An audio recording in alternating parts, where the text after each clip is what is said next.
This is it. We're about to summit Mount Everest. The long wait is over.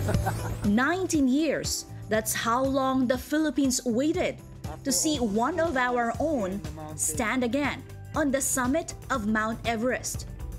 Miguel Angel Mapalad, a full-time mountain guide, fulfilled the dream and continued to raise the Philippine flag on top of the world. Miguel joined the Philippine 14 Peaks edition with the mission to conquer the world's toughest mountains, one summit at a time. His story began in 2007 when he first laid eyes on Everest. But like many of us, he was told it was impossible. Na-inlove ako sa Himalayas nung nakita ko yung unang-una yung Everest, 2013. So, sabi sa akin nung kasama kong guide, Sherpa, yung mga nakatira doon, na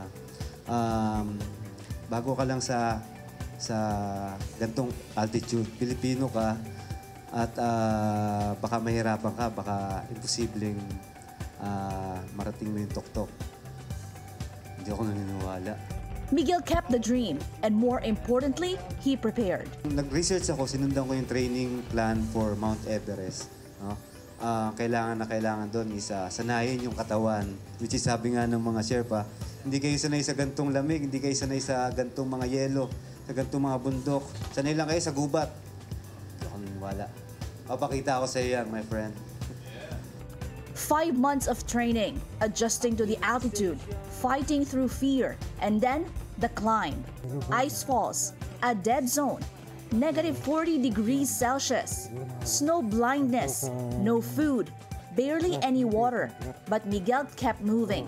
The online support he garnered pushed him to try harder.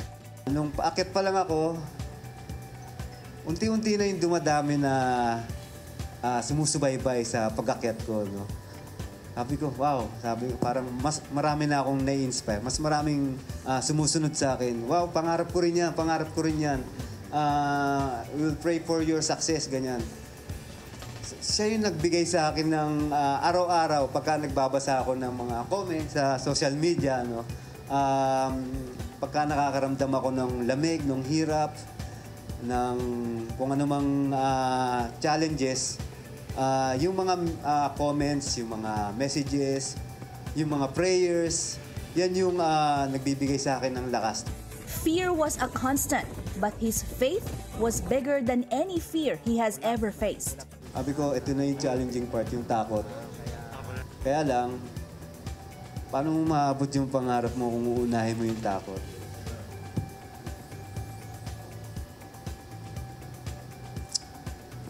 Tiwala naman ako sa capacity ko. Tiwala rin ako sa mga equipments ngayon for forecast, mga ganyan. And tiwala rin ako kay Lord, syempre. Dasal muna ako. Binigyan niya ako ng lakas. They lost a fellow climber.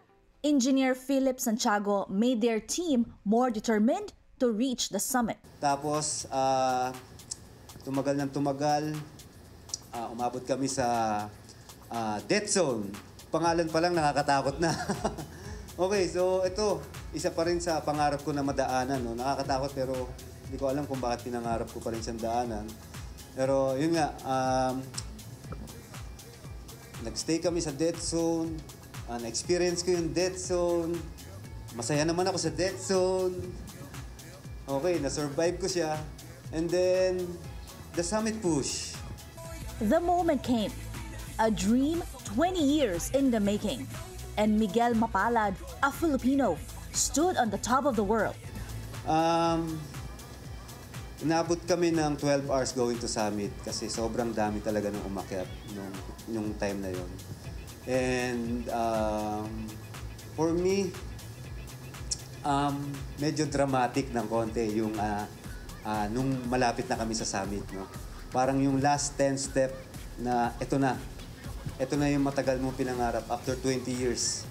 Yan na yung last 10 steps ko. Talagang parang naging slow motion. Na-realize ko, grabe, matatapos ko na siya.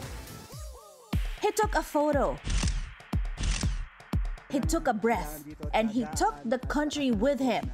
When he finally returned to base camp, hungry, frozen, exhausted, He opened his messages and saw an entire nation waiting, praying, and celebrating with him.